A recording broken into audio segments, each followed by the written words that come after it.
Happy Thanksgiving. If you are here in the US, I am going to wish you a happy Thanksgiving. And for all the rest of you, I love you. Happy Thanksgiving. I'm grateful for you, and I hope you're having the most amazing Thursday. I want to answer this question that I have been getting asked a lot. What type of episode should I have?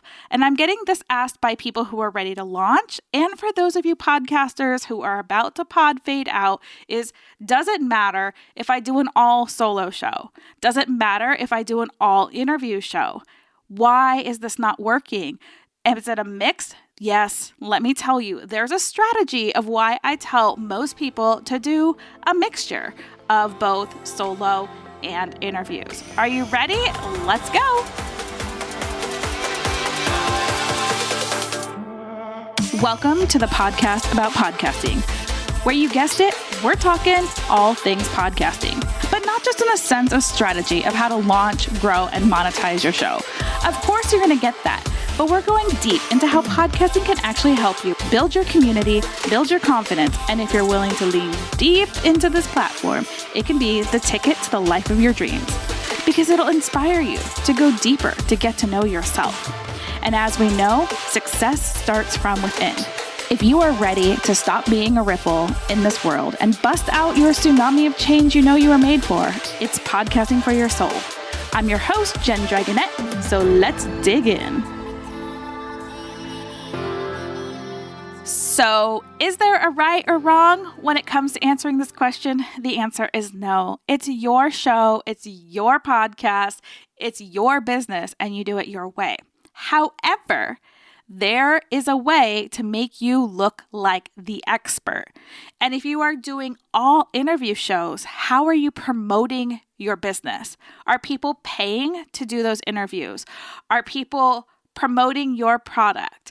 Is there a way that you can cross-promote your product while other people are doing interviews? If the answer is no, you need to start looking at what your why is for your podcast. Your why might just be your passion project, like my other show.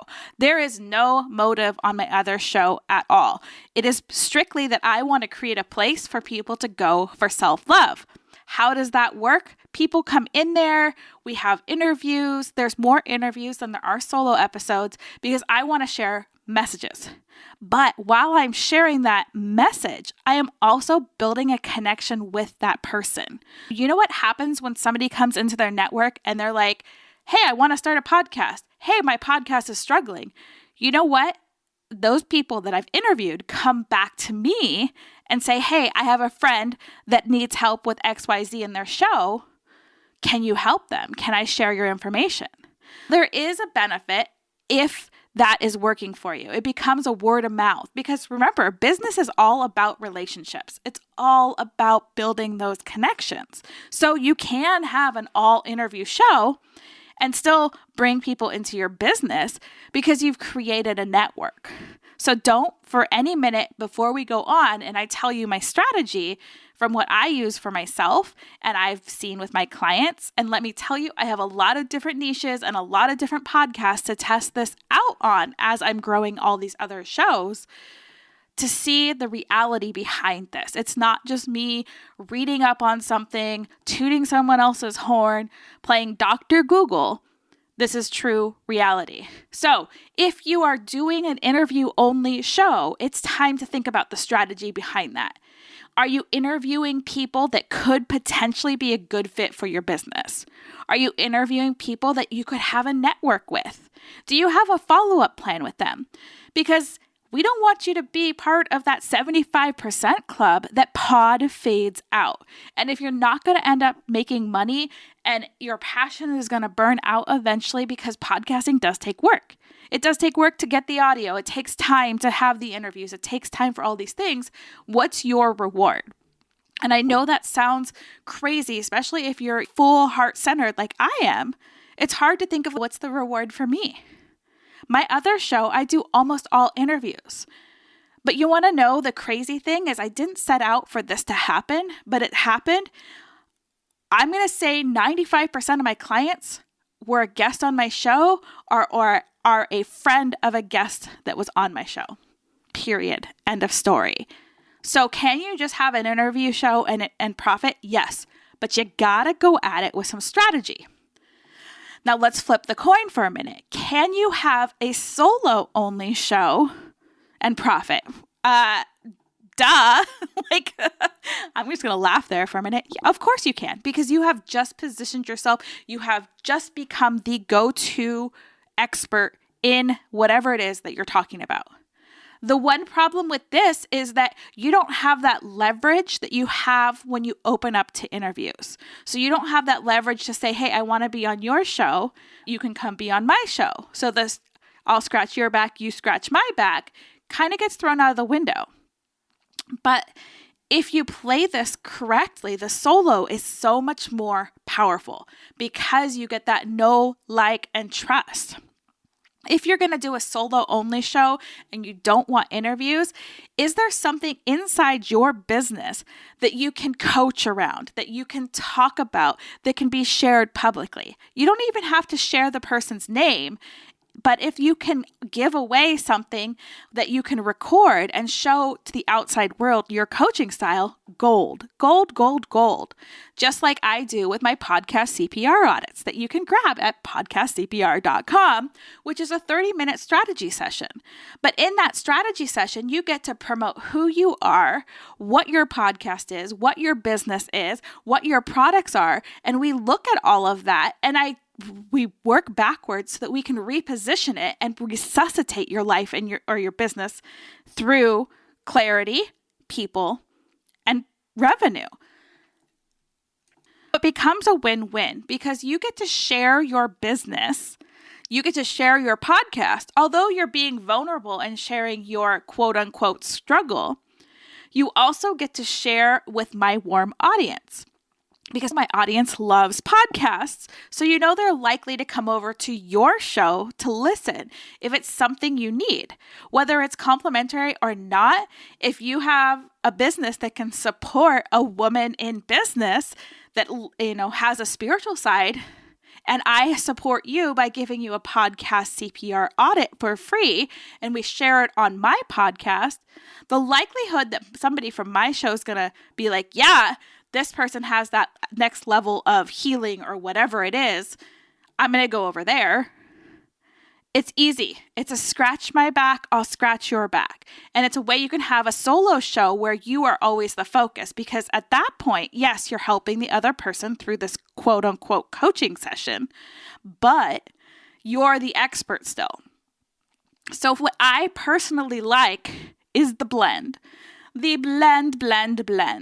Like those blended everything. I like blended drinks too. Although I'm a mocktail kind of girl, I still like blended mocktails. I digress.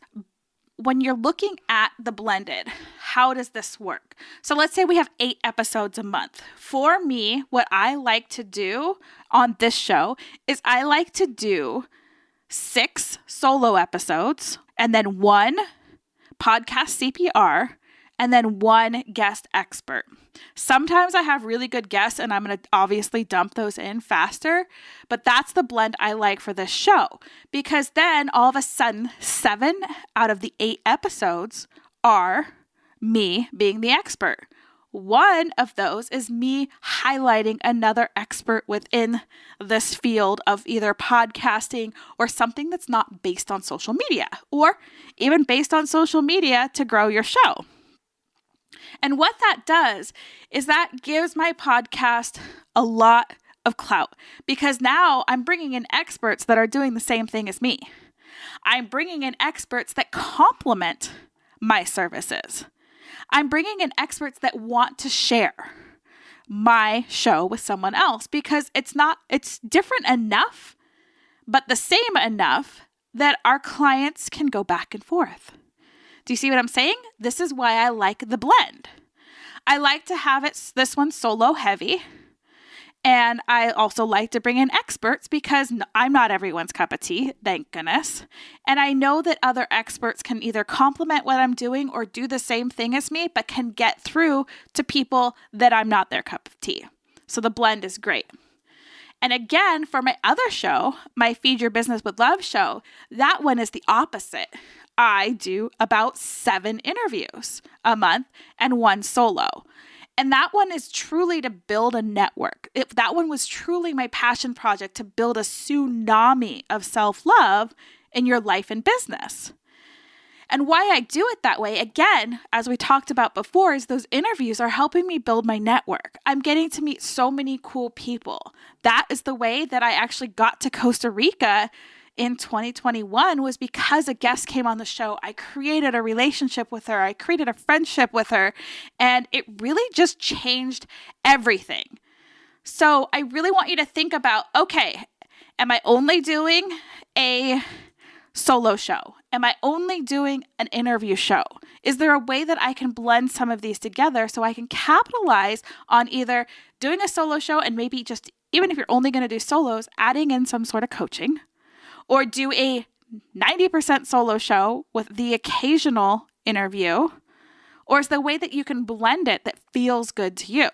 It also means that you don't have to be creating content like a crazy person all the time, and you get to have really cool conversations and build really cool networks and give yourself the opportunity to podcast swap.